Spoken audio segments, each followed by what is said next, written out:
Okay, we're doing a practice demo here on measure 46 to 47.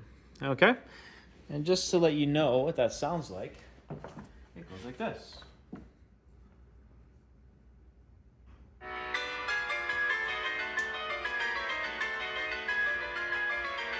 Scary. So at the max speed, that's about 186. Okay? Now, I've practiced this maybe 2 times before, but I'm just going to take it really slow. And I'm not even going to practice hands together until I'm 80% of the way to 180. Okay? So I'm going to show you just how small of sections I practice and how many repetitions I practice. I'm going to practice probably 4 groups of 16ths at a time, and I'm going to slowly expand. Okay, so here we go. Get in position, take your time, and go.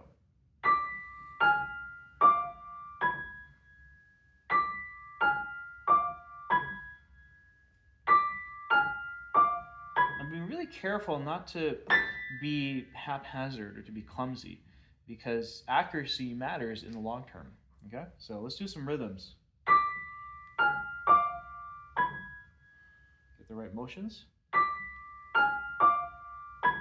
Okay, so I think I just did that 5 times. Now we do the next group.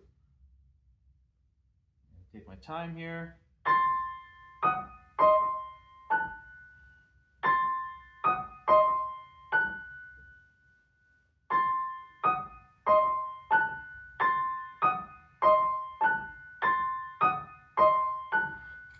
So that is 10 so far. 10 for 10. Now I'm going to do both groups at the same time. Or not at the same time, after each other.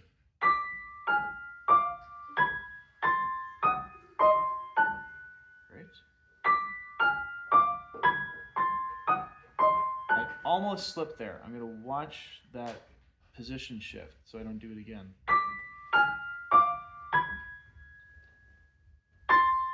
A rhythm.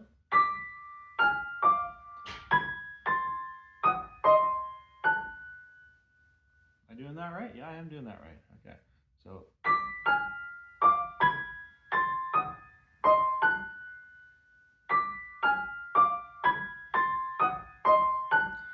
now, if you're counting, maybe I'm getting this wrong, but I think I'm 15 for 15. Okay, next group.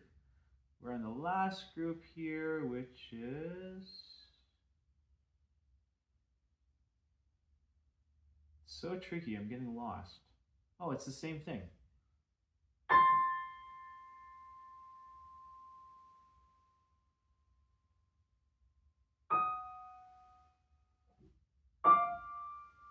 See how long that took? I didn't want to make a mistake, so I just sat there for 5 seconds and took my time to read the notes instead of being impulsive. Okay?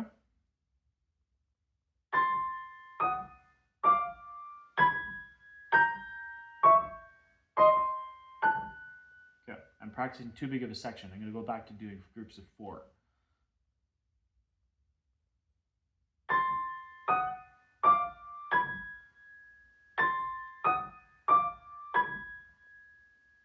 I'm taking a pause before every attempt just so I can reset my position.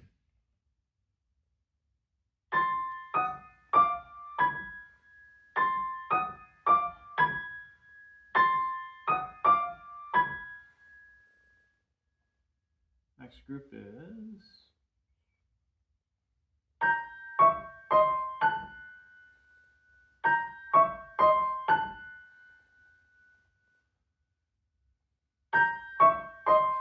I'm going to do both at the same time. I think that was only, oh, hello. I think that was only 3 for that group. I'm going to do 5.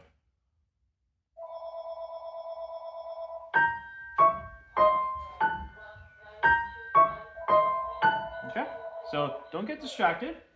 Stay focused on what you're doing. Someone will get the phone.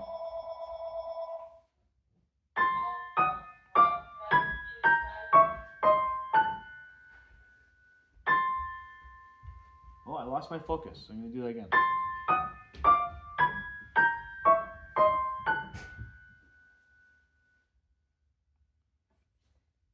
Let's do some rhythms.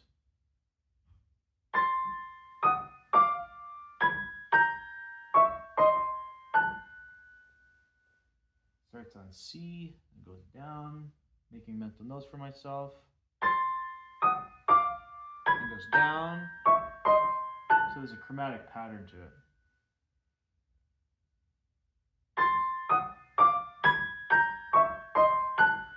I think that is 25 in a row correct.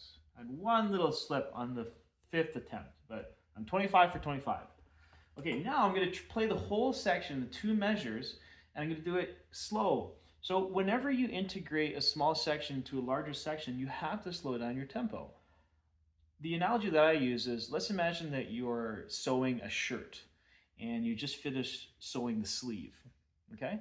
You want to attach that sleeve to the larger part of the garment, the torso, but you're not going to haphazardly do it. You have to do it very carefully. So you could say that the speed at which you sew one individual garment is much faster than the speed that you sew that part to the larger whole, because you want to make sure it's lined up. You want to make sure that the seams are even. So that's how I like to think about integrating a small section into the larger whole. You have to slow it down every time. So my tempo at the 5th attempt of each group was about, but look how slow I'm going to do the whole group. So just for reference, da-ding, da-ding, da-ding, da-ding, that's at 90. Now let's see how slowly I need to do the whole thing to play it correctly. Okay, I'm not even going to use a metronome. I'm just going to do a run through, and then I'll tap the tempo afterward, and then you'll see how much slower I have to do it for the entire section. So here we go. See, I already forgot what I did, so I'm going to need to practice that again. It's natural. It's natural in the process to forget what you've practiced. So you need to be patient with yourself so that you maintain that accuracy. Okay.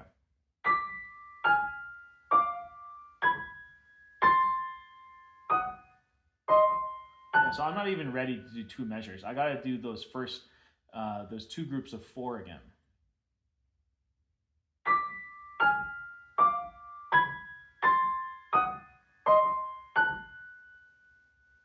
Okay, I think I'm ready to do the whole group. Okay, so here we go, slowly.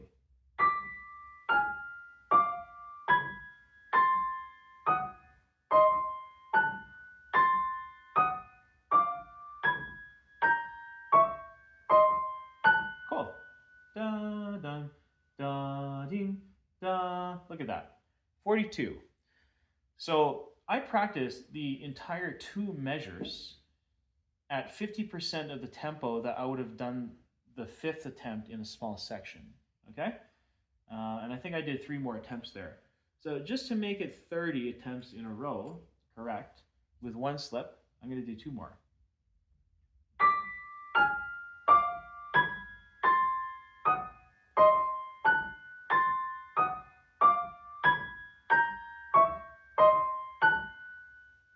And for 30.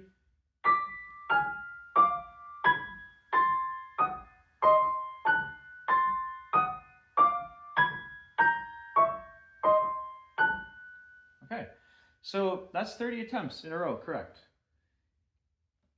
And what can we learn here? Or what can we take away? Accuracy matters, and the tempo at which you practice matters. Intuiting the right tempo that you should practice, with or without the metronome, I mean, I didn't do any metronome work here, but intuiting the right tempo to practice is a very crucial skill. It's highly overlooked and undervalued, okay? So let's say I played 30 attempts and I played 20 correct. That is an accuracy of 66% in terms of the correct attempts to the total number of attempts. The overall accuracy might be higher because you're hitting maybe 90% of those correct. But accuracy matters in terms of the total attempts that you practice, because if you are achieving 60-70% accuracy. So 10 attempts, you only get 6 or 7 right. That accuracy is going to go down when you perform in the recital or you give a performance. So it's vitally important to practice as accurately as possible. And I would say aim for perfect practice in your sessions so that you give yourself the highest chance, the best chance to do your best in the recital.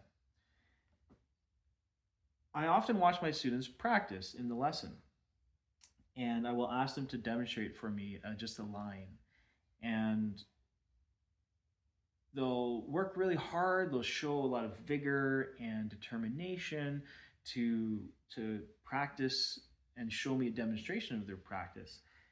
But what ends up happening is that they simply just practice too fast, they practice too large of a section, they don't go over their mistakes, they don't look at the music enough. I'm sure, if this video ever goes viral, somebody can count how many times I looked up at the music, looked down at my hand, how many times I paused before making a mistake. But all of these ingredients matter to practice your best. And I admittedly have not practiced this accurately ever in my life. So the way I'm practicing right now is unprecedented. And if I had to do it all over again, I would practice way better. And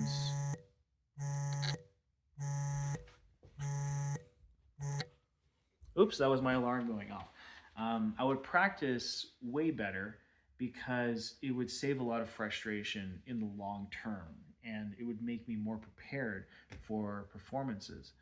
So I want to leave with this mindset. Instead of trying to achieve perfection in performance and then being haphazard in practice, it should be the other way around. Practice as perfectly and as accurately as possible at home. And then at the performance, you have to let go of that. You have to let go of the idea of perfection because if you think about that, that is going to get in the way of you doing your best. So practice the best that you can with the highest accuracy, be patient, review your mistakes, review the correct way of doing things so that you can be best prepared for on stage. Hope this is helpful. And I guess the last thing is that, yes, practicing well is very boring. So if you found this video boring, then I've done my job. Okay? Thank you.